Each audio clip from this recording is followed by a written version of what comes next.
What's going on, guys? Welcome back to the channel.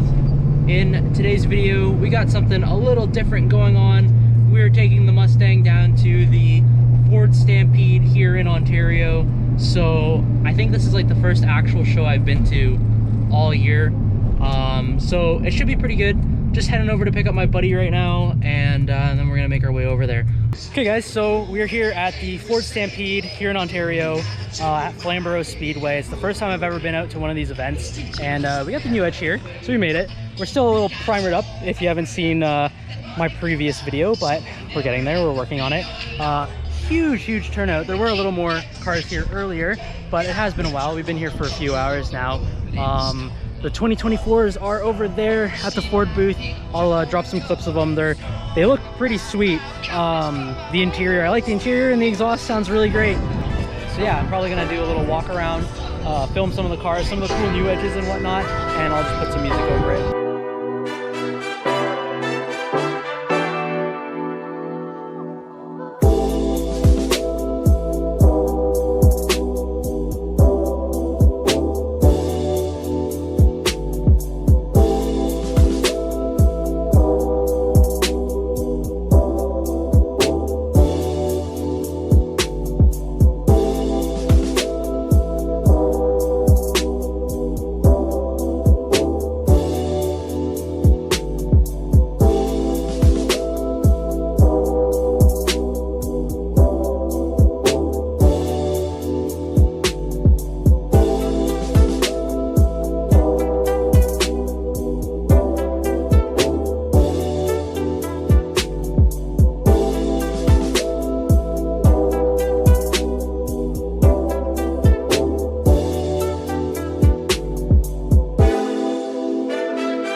Bye.